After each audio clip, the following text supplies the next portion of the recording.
non trovo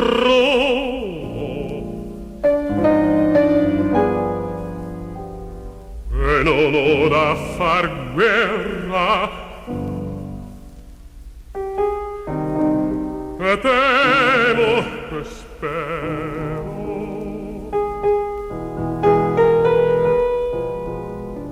ed ardo e sono un ghiaccio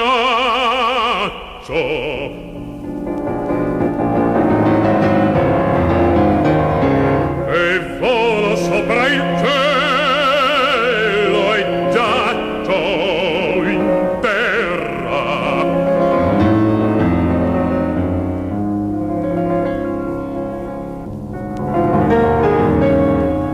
e nulla stringo e tutto il mondo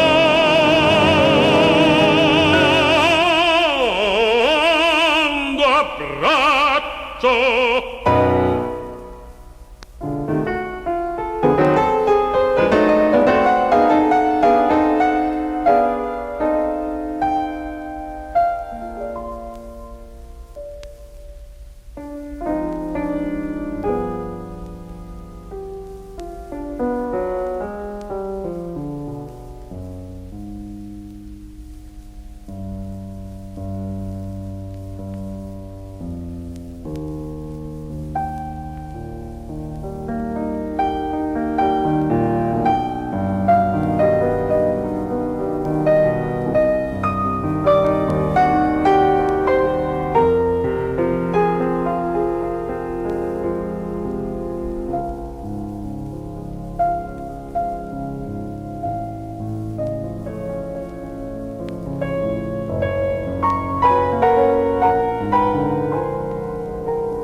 bravo di te.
stato sono donna per voi, in questo stato, in questo stato sono per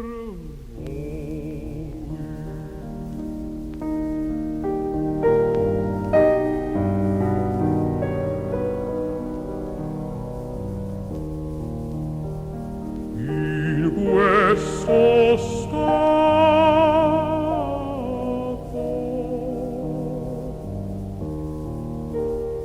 sono per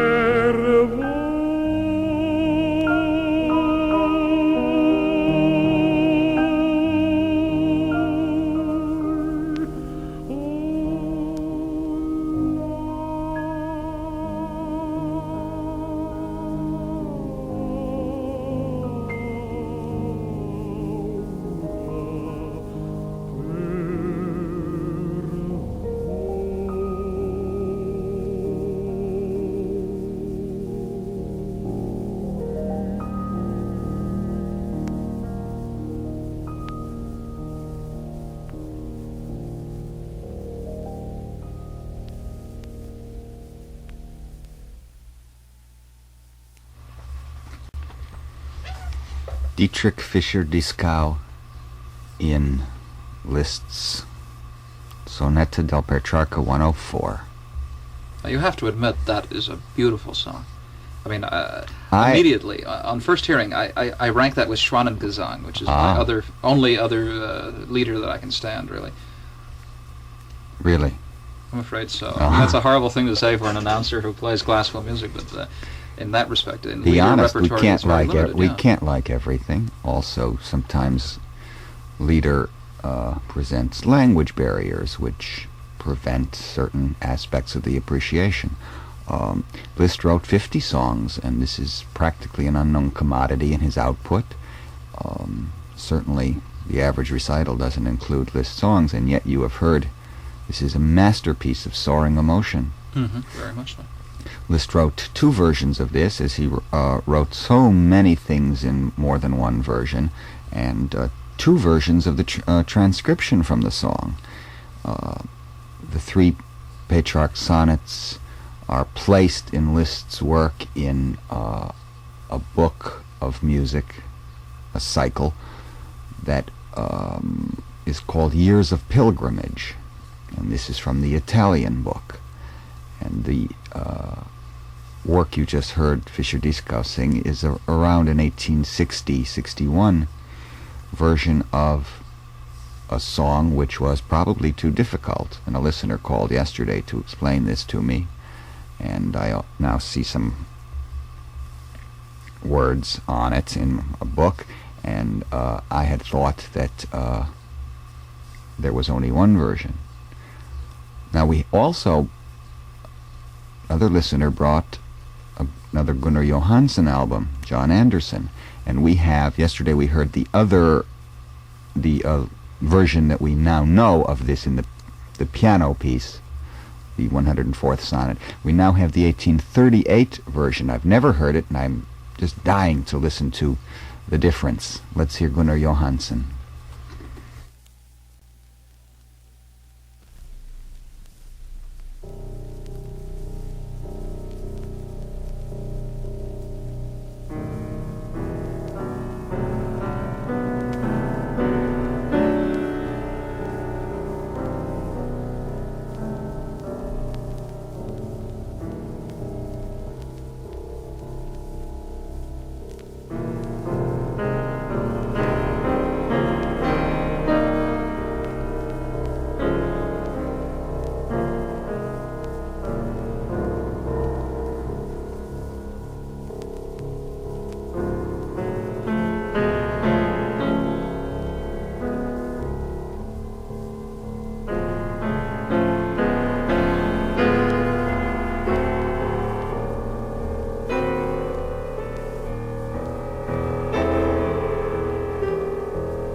How very interesting. That was the Liszt 104 sonnet from its beginnings in 1838. I've never heard it before, and how different in many details, especially, of course, the opening. Well, you made a statement while we were listening to it that something to the effect it should be banned because it was so sensual. I mean, banned? Banned from the airways. That it was just really just Plato thought music should be banned. He did? Yeah, dangerous, seductive art. Well, this very much so. I mean, just overwhelming. Highly charged emotional music. My goodness. Well, now we have to compare that version that we just heard Gunnar Johansen play with the one that is so well known. And we have a performance by Weissenberg.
The Sonata del Petrarca 104, Alexis Weissenberg, the artist. And yes. Well, that's the later version, and, right. And you indicated while it was playing that it was a more mature work, much more thought out, and yeah, more refinements. I think the form is very concise. I think the introduction Liszt was wise to disband it from the first version, for it doesn't come to the point as this instantly supercharges you and it makes you ready for this cantilena. But you're looking at it as a piece to be performed, and you're looking at it analytically. I'm just wondering how you react to them emotionally. Which one did you prefer emotionally? The second one. You still did? Okay. Yeah, because often form is an important adjunct to the emotional satisfaction of a work. But the interesting thing is, and what we're certainly trying to get across to each other, is the fact of the long process in a Liszt work coming to its final conclusion. I'm not really sure that Liszt ever thought of anything as complete. It was just the basis of further work and further yes. thought. Mm-hmm. He had to end somewhere, but I'm sure that as he developed, the mind was constantly thinking of new things, and his playing showed this. Right in the midst of a work that he published in final form, he would change it in some detail or other.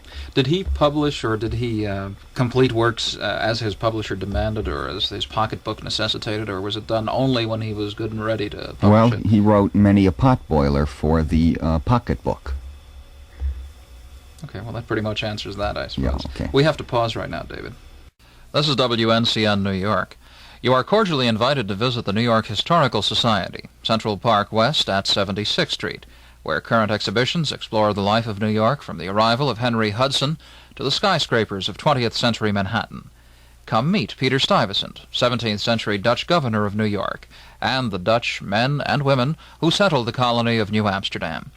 See the events which marked the life of New York during the American Revolution, and follow the rise of the new American Empire. Bring the family for a delightful look at antique toys and dolls, and a wonderful collection of 19th century carriages, coaches, sleighs, and fire carts. Portraits, landscape, sculpture, folk art, furniture, photographs, and period rooms present a fascinating and beautiful picture of New York, past and present. The New York Historical Society, Central Park West at 76th Street. Open Tuesday through Friday from 1 to 5, Saturday 10 to 5, and Sunday 1 to 5. Admission is free.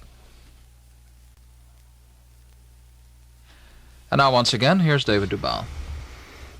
And today we have been listening to Liszt's 104th sonnet. And we'll continue.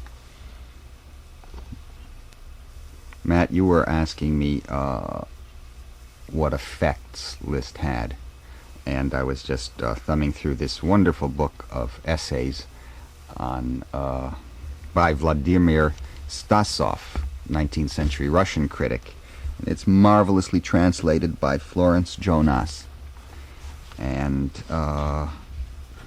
he had come to Russia in 1842. He was at that time 33 years old, yeah. And he was a tremendous hit. And he played his first concert at the Hall of the Peers, and it was, for that time, an amazing thing to play before 3,000 people. Were the pianos of that day really strong enough to put out enough sound? He still had two pianos on the stage, but the piano had now come to what we now understand as the modern piano. What did the people think of him? I mean, they must, Russians must have just gone crazy. They were absolutely wild about him in St. Petersburg, and however, the musical taste there wasn't much. And Stasov, who went just out of his mind when he heard Liszt, said there had not been such commotion in St. Petersburg since 1703. I don't exactly know why he took that date, but however, he was very upset with the fairly low level of taste. And he wrote that to a friend that he described a dinner party with a typical conversation. And he writes, they only went to concerts because they had to be in style. Actually, they cared as much about all this as they did about last year's snow. And then he describes to Serov, the composer, his friend, a scene from the life of the social set, a dinner in the assembly hall of the nobility, and this is happening between the interval between soup and the second course.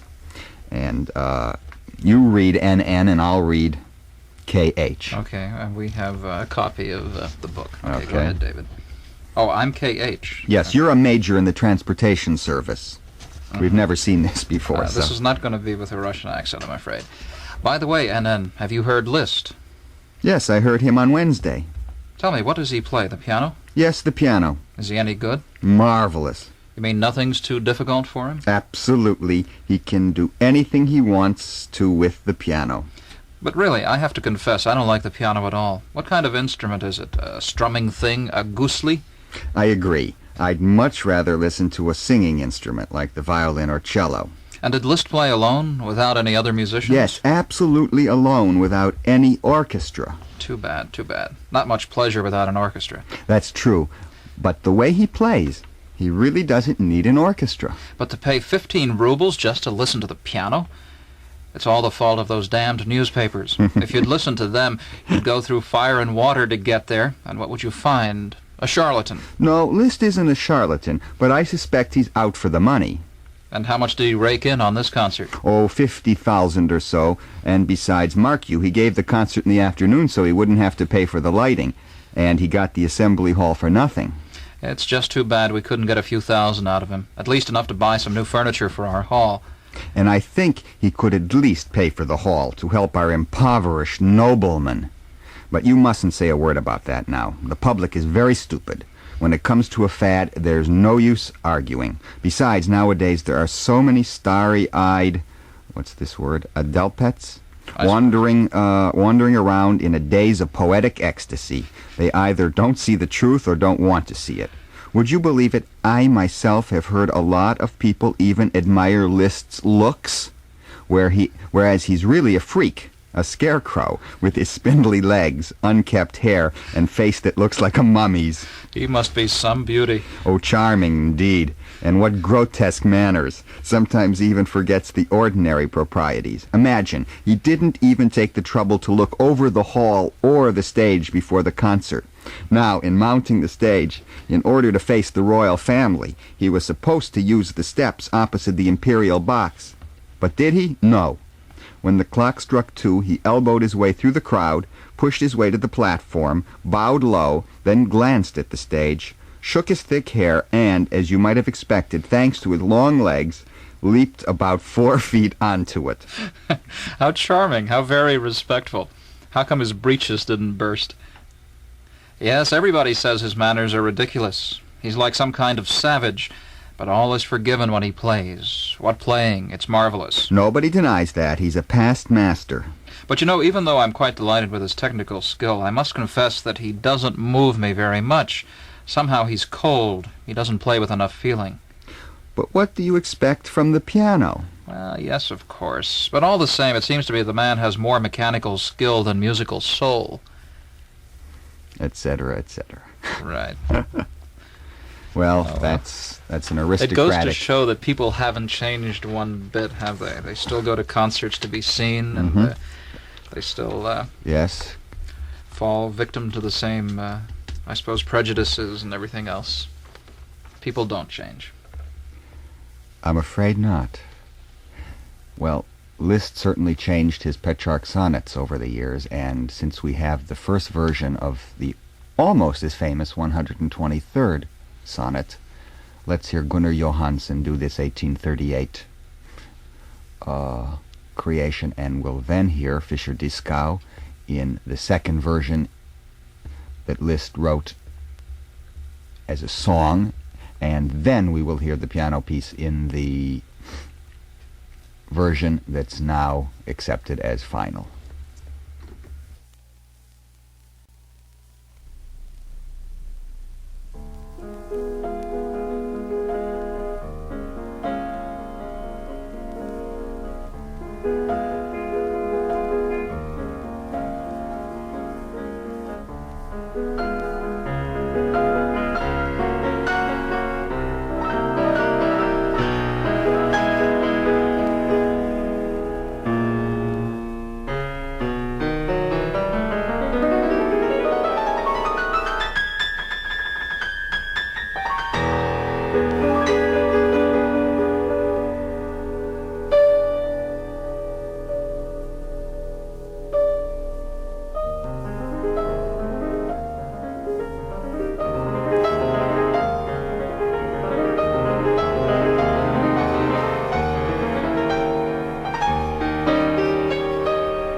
Gunnar Johansen in the first version of the 123rd sonnet, Petrarch. And instead of the song, I think it's more advantageous to actually hear the piano piece now in its final form. I thought that was very beautiful and lusciously played. Let's hear Alfred Brendel in the version that's known to the public.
Alfred Brendel in the Sonetta of Liszt, based on the 123rd sonnet of the great Italian poet. And now we will hear Dietrich Fischer-Dieskau. But Matt, I think you should read the poem. Give me just a moment to get it out. It's in the jacket. And how could you have done that? Well, I put it away because we were going to run over today. So I know, but we must hear this. Okay, I haven't had a chance to pre-read it. I saw on earth the mode of angels, and heavenly beauty here beyond compare. The memory of them brings me joy and sorrow, for here I see but a dream, a vapor, a shade. I saw those lovely eyes weeping, which roused the sun's envy 1,000 times, and sighing I heard words spoken, which moved mountains and halted streams. Love, reason, valor, compassion, and pain, weeping made up the loveliest concert that one could hear on earth. The heavens listened to the harmony, not a leaf trembled on its bough, for so much sweetness filled the air. Thank you.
si soglia.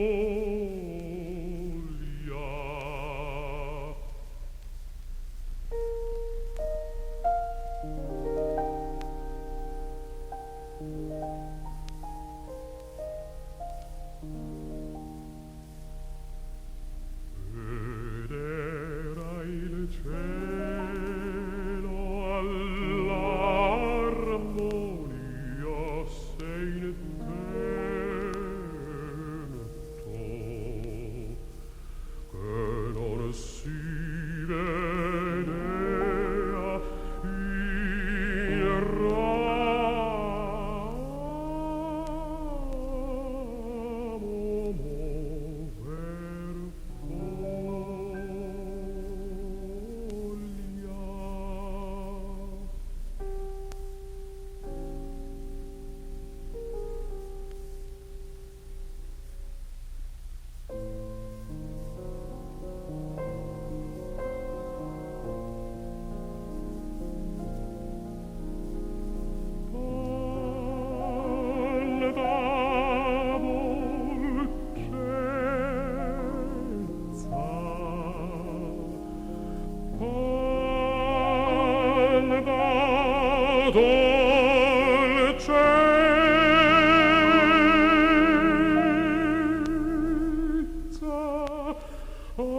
mover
And our program concludes with Fischer-Dieskau and Demis at the piano in the 123rd Petrarch Sonnet by Franz Liszt. On our program tomorrow, we'll listen to Liszt's Piano Concertos number 1 and 2. Thank you, and thank you, Matt. You've been listening to a musical offering with David Dubal over WNCN New York.